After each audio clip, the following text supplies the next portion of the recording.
A very good evening to all our friends from the media. Thank you so much for coming to this press conference. As you're aware, we had a cabinet meeting today, and we had 15 items that were discussed and decided by the cabinet today. I may not be able to go in sequence, and the sequence that I will follow does not have any importance in terms of the issue itself. So it's just going to be random. The first decision that we took was the Meghalaya State Energy Conservation Fund Rules 2025.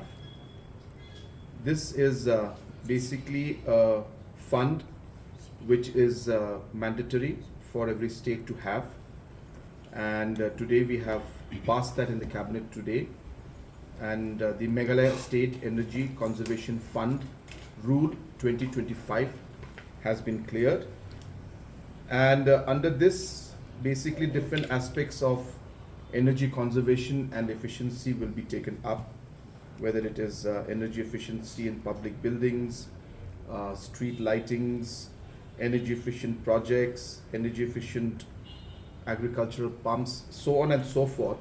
Different aspects of conservation as well as efficiency will be taken up, activities will be taken up through this particular fund. Second decision was regarding the Ganol Stage 1 Small Hydro project, Tura. As you're aware that this project has been completed, but we have been given by the MECL an additional amount of about 30 crores that is required to be sanctioned to clear all the pending dues of different stakeholders, and the different reasons as to why this was required was presented to the cabinet today, and based on those aspects, as I said, if the decision is kept pending, then there could be more, in fact, future escalations. So to avoid any kind of further change or any kind of further escalation, today the government approved a sanction of an additional 30 crores to finally clear all the dues of the different contractors that is pending, and as I said, finally the overall project will be closed at 590.88 crores. The third decision that we took was the proposal for direct purchase of land required for the expansion of the Shillong airport. As you are aware that the expansion work for the Shillong airport runway is being taken up, and we need an additional amount or additional area of 11.75 acres from the runway point of view, and this is towards the western side of the runway, and the 11.75 acres which is available there, which is required there, out of that about 4.3 is defense land, and the rest of the 6.6 plus acres which is required needs to be purchased from the local people. Therefore, a committee was set up headed by the Deputy Commissioner, which held negotiations with the local people to finalize the rates and the different compensations that have to be paid. And after detailed discussion and negotiation, a total amount of 72.17 crores has been arrived at for the compensation to be paid for the land, trees, crop and building to be acquired in that area for the expansion of the runway, and this was approved today by the cabinet. The cabinet has also today approved some amendments to the Meghalaya building bylaws of 2021. These building bylaws are, as of now, as per this cabinet memo, being made applicable in the Secretariat Hill and the European Ward area. There are two categories. One is public and semi-public buildings, where we have decided that the maximum permissible plot coverage, which is normally at 50%, will be increased to 60%. So therefore, the maximum permissible plot coverage area for public and semi-public buildings in the Secretariat Hill and the European Ward area will be increased from 50% to 60%. And similarly for mixed-use buildings also, it will be increased from 50% to 60%. This is being done obviously with the view that the land are very scarce in these areas, and hence the utility of the land needs to be increased, and therefore we need to allow this permission, especially as I said when it comes to a lot of public spaces, including projects like the Watts Lake project that's coming up and other tourism projects that we're building up. We would like to see that maximum utility of the land is made. So with that objective, we are allowing and amending the Meghalaya building bylaws in these specific areas. So we have also today amended the Meghalaya Heritage Act 2012. The main purpose of the Meghalaya Heritage Act 2012 amendment is to incorporate what we call living heritage.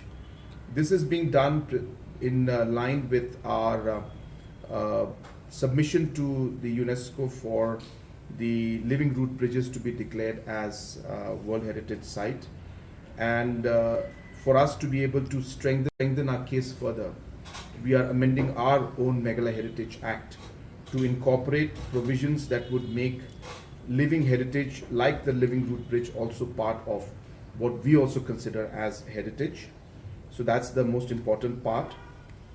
Second aspect which we have decided in the cabinet today is that in the earlier Heritage Act that had come out, there were clauses that required the government to purchase the land or purchase the particular property for it then to be further declared as a heritage location, or to further act on different aspects of this act. Now we have inserted a clause which says that government may, however, exempt acquisition of land or possession of the living heritage sites, provided the same is vested with the community or society, which means that it is not going to be mandatory for government to acquire or to have ownership of that, as long as it is owned by the community and the society. We have also decided to establish the State Seed Certification Agency in Meghalaya. As you're aware that the availability of seeds, the quality of the seeds, the quantity of the seeds, and the time of availability of the seeds is very critical for farmers.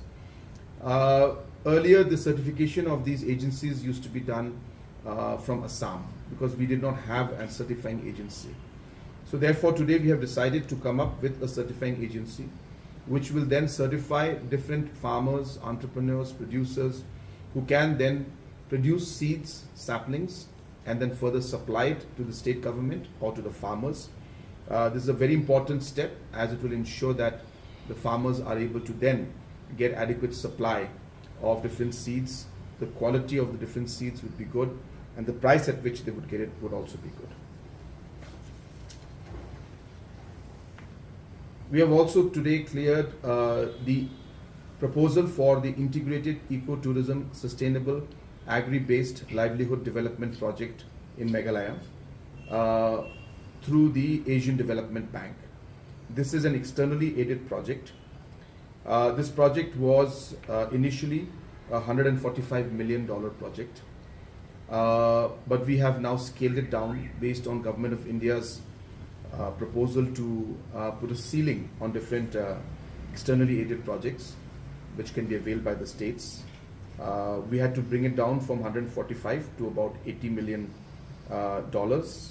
And this was being done obviously because Government of India is the authority that repays back 80% of the loan on behalf of the states in the northeast and the hill states.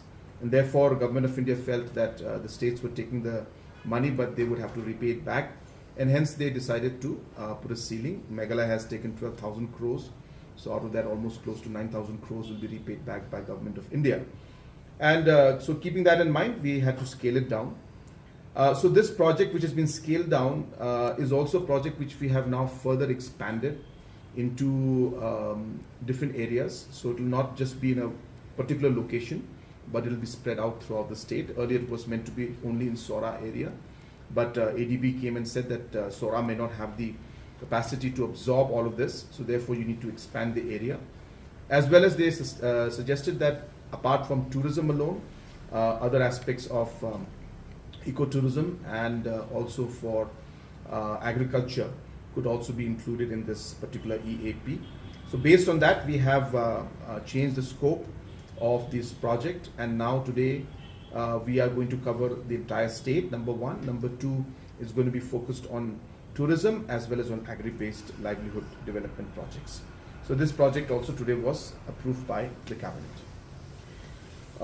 IT and Social Audit and Transparency, the Act, the Public Service Social Act of 2017 is applicable in Meghalaya, and based on that there is a chairperson of this the State Social Audit Council. So today we have approved the name of Shri Tebulend Lingwa, retired IAS, as the chairperson of the State Social Audit Council. The member was selected through a selection process where the chairperson of this selection committee is the chief secretary, and after the selection process was done, this particular proposal was brought to the cabinet for approval, and the cabinet today has approved that project. We have also today amended the Meghalaya Water Resources Engineering Service rules. There were certain amendments. As you're aware, the service rules are amended from time to time to incorporate certain changes and aspects on different office memos and other orders that come out from the personnel department, and also some changes that are required time to time. So these are just normal procedures. So the service rules of the Meghalaya Water Resource Engineering Service rules, some amendments were made as per the requirement, and that was cleared today by the cabinet. We have also adopted the Meghalaya Right to Information Rules 2025. As you're aware that the rules that were earlier adopted by Meghalaya for the right to information was based on the rules that were passed by Government of India in 2005. Government of India then had come out with rules in 2012, amended rules, and Meghalaya had not adopted those. Adopted means had not taken the points from those rules that were passed by Government of India and come up with our own new rules based on the 2012 rules of Government of India. And hence today we have decided to incorporate the different aspects of the changes that were made by Government of India in line with Government of India's rules, which they changed from 2005 rules to 2007 rules, 2012 rules, and we have also today incorporated the changes accordingly and amended our own rules to come out with the new Meghalaya Right to Information Rules 2025.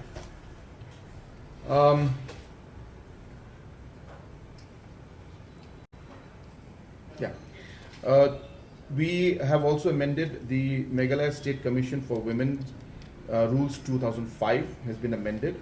This is in regards to the different salaries that were paid to the chairperson and the vice chairperson and others. So in the Rule 3A, the honorarium and allowance that is paid to the chairperson of the Meghalaya State Commission for Women was rupees 10,000 rupees per month, and to the vice chairman rupees 7,500 rupees per month. Based on the different aspects, we felt that that was not enough because of the kind of work that was put in and efforts put in by the chairperson and other members of the Women's Commission.